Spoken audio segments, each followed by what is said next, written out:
तर नमस्कार मित्रांनो, तुम्ही पाहताय चित्रपट वेडा आणि आजच्या व्हिडिओमध्ये आपण पाहणार आहोत टॉप 10 मराठी चित्रपट जे 2025 मध्ये येणार आहेत। हा व्हिडिओ दोन भागात विभागला आहे।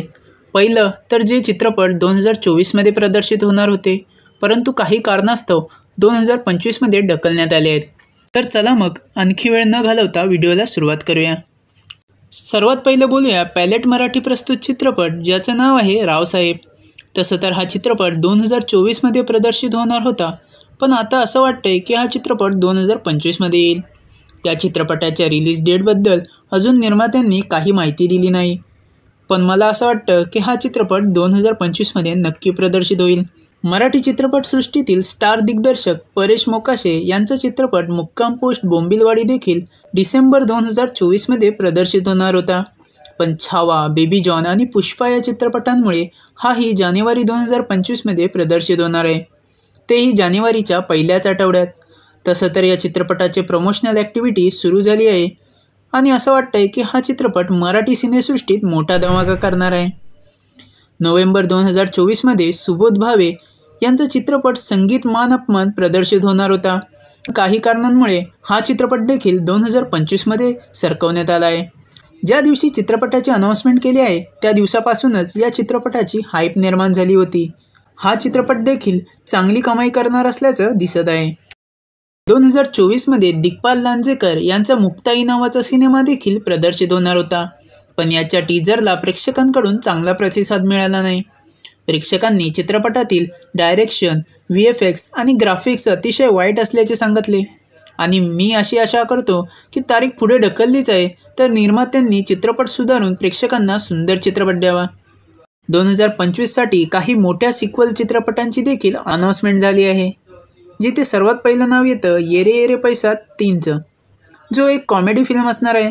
हा चित्रपट जानेवारीच्या पहिल्या आठवड्यात प्रदर्शित होणार आहे, म्हणजे हा थेट मुक्ताई आणि मुक्काम पोस्ट बोंबिलवाडीसोबत क्लॅश होणार आहे। बोलायला गेलं तर या चित्रपटाचा पहिला भाग जेवढा चांगला होता तेवढाच वाईट दुसरा भाग हा होता। आता दिग्दर्शक संजय जाधव असल्याने याच्या तिसऱ्या भागाकडून अपेक्षा वाढल्या आहेत। फेब्रुवारी 2025 मध्ये एक मोठी सस्पेन्स थ्रिलर फिल्म रिलीज होणार आहे, जिचं नाव आहे बोल बोल राणी, स्टारिंग सई तामणकर, चिन्मय मांडलेकर आणि Subodh Bhave in the lead. या चित्रपटाची शूटिंग सुरू झाली आहे, तर जेवढी मोठी A1 कलाकारांची स्टारकास्ट येत आहे तेवढाच मोठा या चित्रपटाचा कॉन्टेंट असला पाहिजे। 2025 मध्ये आणखी एक मोठा कोलॅबरेटेड प्रोजेक्ट येणार आहे, that is between Swapnil Joshi and Prasad Oak. Prasad Oak या चित्रपटाचे लेखक आणि दिग्दर्शक आहेत। या चित्रपटाचं नाव आहे सुशीला सुजित। आता तरी याचं टायटल बघता असं वाटतंय की ही नवरा बायकोची गोष्ट असावी। याची मध्यवर्ती कल्पना ही पाण्याजवळ असावी असे वाटत आहे, म्हणजेच नवरा बायकोमध्ये पाण्यावर भांडण अशी या चित्रपटाची कल्पना असावी। 1 मेला 2 मोठे मराठी चित्रपट प्रदर्शित होणार आहेत।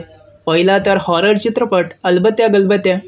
या चित्रपटाचा आकर्षक भाग म्हणजे हा चित्रपट 3D मध्ये येणार आहे आणि ह्या चित्रपटाचा क्लॅश होणार आहे असंभव नावाच्या आणखी एका लिस्टेड कलाकारांनी भरलेल्या चित्रपटाशी। या चित्रपटाचे दिग्दर्शक पुष्कर श्रोत्री असून यात सचित पाटील, मुक्ता बर्वे, सई तामणकर आणि सुबोध भावे हे कलाकार आहेत। दिनेश जगताप यांचं लिखित व दिग्दर्शित Bhupathi the king of earth हा चित्रपट देखील 2025 मध्ये प्रदर्शित होणार असून याचा अनाउन्समेंट टीजर प्रदर्शित झाला आहे। टीजरवरून हा चित्रपट पीरियड ड्रामा असल्याचे वाटत आहे। हा चित्रपट देखील 2025 मध्ये प्रदर्शित होणार असल्याचे सांगितले जात आहे। आता यावर सांगायचे झाले तर चित्रपटांचे जेवढे जोरदार अनाउन्समेंट झाले तितकेच चांगले त्यांचे ट्रेलर, टीजर आणि प्रोमोकटसुद्धा असायला पाहिजेत। बऱ्याच वेळी असं होतं की टीजर चांगले नसतात, ट्रेलर चांगले नसतात, पण चित्रपट चांगले निघतात आणि मराठी प्रेक्षकांनी देखील इतर चित्रपटांप्रमाणे मराठी चित्रपटांना देखील सपोर्ट करायला हवा, तेव्हाच मराठी सिनेसृष्टी मोठी होईल। तर मित्रांनो, तुम्ही या चित्रपटांमधील कोणत्या चित्रपटासाठी सर्वात जास्त उत्सुक आहात हे मला कमेंटद्वारे नक्की कळवा आणि व्हिडिओ आवडला असेल तर नक्की लाईक करा। असेच आणखी व्हिडिओ पाहण्यासाठी चित्रपट वेडाला सबस्क्राईब करा। व्हिडिओ पाहण्याबद्दल धन्यवाद।